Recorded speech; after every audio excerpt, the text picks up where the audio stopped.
నాకు సహకరించిన నా మీడియా సోదరులకు, విశాఖపట్నం సౌత్ నియోజకవర్గ ప్రజలకు, విశాఖపట్నం ప్రజలకు, రాష్ట్ర ప్రజలందరికీ కూడా ముందుగా నా హృదయపూర్వకమైన నమస్కారాలు.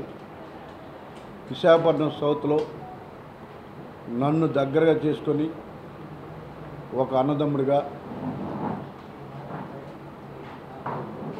ఒక కొడుకుగా చాలామంది నన్ను ఓన్ చేసుకొని ఇవాళ నన్ను మంచి మెజారిటీతో గెలిపిస్తున్నందుకు వాళ్ళకి రుణపడి ఉంటాను. వాళ్ళకి ప్రత్యేకమైనటువంటి ధన్యవాదాలు నేను తెలియజేస్తా ఉన్నా.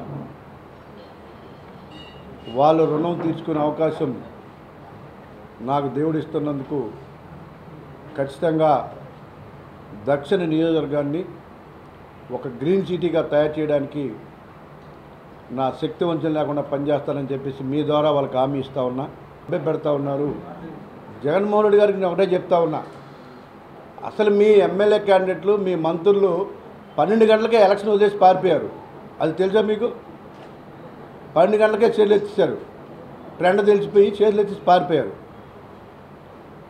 అది తెలుసుకోండి. ఫస్ట్ 12 గంటలకే హ్యాండ్స్ అప్. నువ్వు పెట్టిన క్యాండిడేట్లు అందరూ కూడా 12 గంటలకే హ్యాండ్స్ అప్. ఈ రాష్ట్ర ప్రజలు ఒకటే కోరుకున్నారు, ఈ రాష్ట్రం అభివృద్ధి జరగాలి, ఈ రాష్ట్ర ప్రజల సంక్షేమం చాలా ముఖ్యం, ఈ రాష్ట్ర ప్రజలు అభివృద్ధి తప్ప నాకు బటన్ నొక్కాల్సిన అవసరం లేదు. మాకు ఎంప్లాయ్మెంట్ జనరేట్ చేయండి, ఈ రాష్ట్రాన్ని కాపాడుకోండి, ఎంప్లాయీస్ హ్యాపీగా ఉండాలి, బిజినెస్ మ్యాన్ హ్యాపీగా ఉండాలి, ప్రతి ఒక్కరు కూడా హ్యాపీగా ఉండాలని ఈ రాష్ట్ర ప్రభుత్వం ప్రజలు కోరుకుంటుంటే నేను ఇంట్లో కూర్చొని బటన్ నొక్కుతాను, నేను ఇంట్లోంచి బయటకు రానని చెప్పేసి మీరు పరిపాలించారు. దానికి భిన్నంగా ప్రజలు తీర్పు ఇవ్వబోతూ ఉన్నారు. ప్రజల కొరకు ఒకటే, విశాఖపట్నంలో ఇంటర్నేషనల్ ఎయిర్పోర్ట్ కావాలి, విశాఖపట్నం మెట్రో కావాలి, పోలవరం కావాలి, ఈ రాష్ట్రంలో ఎలుగొండ కావాలి, ఈ రాష్ట్రంలో ప్రాజెక్టులన్నీ క్లియర్ అవ్వాలి, ఈ రాష్ట్రం అప్పుల బారి నుంచి కాపాడుకోవాలి, ఈ రాష్ట్ర అభివృద్ధి జరగాలని చెప్పేసి రాష్ట్ర ప్రజలు కోరుకుంటుంటే నేను ఇంట్లో కూర్చొని బటన్ నొక్కుతానని చెప్పేసి ఇంట్లో కూర్చున్నారు తప్ప ఈ రాష్ట్ర ప్రజలకు చేసింది ఏం లేదు. ఇవాళ ఈ రాష్ట్రంలో యువత అంతా కూడా మీరు గమనించండి, ప్రతి ఒక్కరు కూడా అటు చెన్నై, హైదరాబాద్, బెంగళూరు వెళ్ళిపోతా ఉన్నారు ఎంప్లాయ్మెంట్ కోసం. ఒక్క కంపెనీ కూడా ఒక 50,000 శాలరీ దాటి ఇచ్చే కంపెనీలు ఒకటి కూడా విశాఖపట్నంకి వచ్చిన పరిస్థితి లేదు. ఒక ఇండస్ట్రీ లేదు, ఒక ఐటీ కంపెనీ లేదు, ఏమీ లేదు, ఎక్కడ కూడా ఏమీ లేదు. ఏమన్నంటే నేను మేనిఫెస్టోని మొత్తాన్ని అమలు చేశాను. ఎక్కడ చేసావు? మద్యపాన నిషేధం చేసావా? సిపిఎస్ వెంటనే చేస్తాను చేసావా? వద్దు. ఏ ఎంప్లాయీస్ అందరికి కూడా పర్మనెంట్ చేస్తానో చేశారా?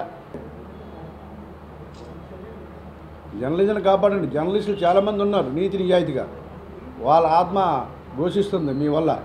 మీ వాళ్ళ దగ్గర పనిచేయడానికి ఇబ్బంది పడుతున్నారు.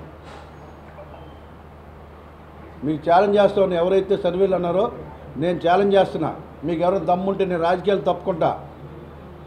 మీకు దమ్ముందా? నేను రాజకీయాలు తప్పుకుంటా. మీ సర్వే సంస్థలుగా నీకని దమ్ముందా? మీ టీవీ ఎవరైతే చెప్పే టీవీ ఛానల్కి దమ్ముందా, ధైర్యం ఉందా? రండి, నేను ఛాలెంజ్ చేస్తా ఉన్నా. Open challenge. రాజకీయాలు తప్పుకుంటా. లేదు, నా దగ్గర ఉన్నాయి, చూపిస్తాను మీకు. మళ్ళీ మాట మార్చు. నిన్న ఇవాళ మార్చు. ఇవాళ చూసా.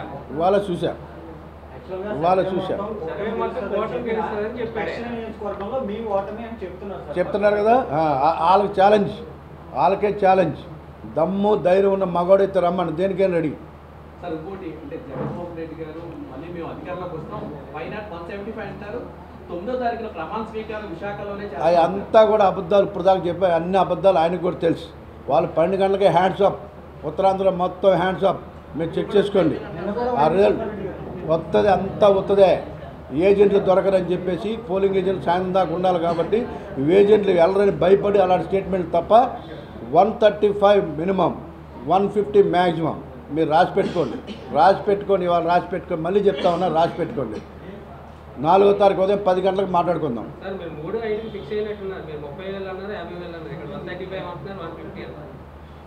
నా నియోజకవర్గం వరకు మినిమం 30, మ్యాక్సిమం 50, చెప్తున్నా కదా, అదృష్టంగానే ఎంటాడితే 50 దాటుతుంది. మరీ దురదృష్టంగా ఉందంటే మినిమం 30,000 ఉంటుంది. Minimum 30 challenge. మీ సంస్థలకు ఛాలెంజ్, స్టేట్మెంట్ ఇచ్చిన వాళ్ళకి ఛాలెంజ్, దేనికైనా ఛాలెంజ్. చూసుకున్నా నన్ను ఆదుకున్నది పవన్ కళ్యాణ్ గారు, ఆయనకి రుణపడి ఉంటాను. పార్టీ ఆ రోజు వైఎస్ఆర్ కాంగ్రెస్ విశాఖపట్నంలో జెండా గడ్డానికి ఎవడూ లేడు.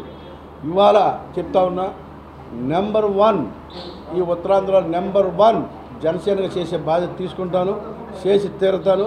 నా దమ్మేడు చూపిస్తాను కూడా. జగన్మోహన్ రెడ్డి గారికి చూపించాను, రెడీగా ఉన్నా నేను. అది ఎవరికి భయపడే పరిస్థితి లేదు. ఛాలెంజ్ చేస్తా ఉన్నా.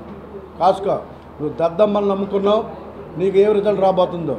టైగర్స్ వదులుకున్నావు, నీకు ఏ రిజల్ట్ చూసుకో. ఛాలెంజ్ చేస్తున్నా, చూసుకో విశాఖపట్నం పరిస్థితి. ఛాలెంజ్ మరి.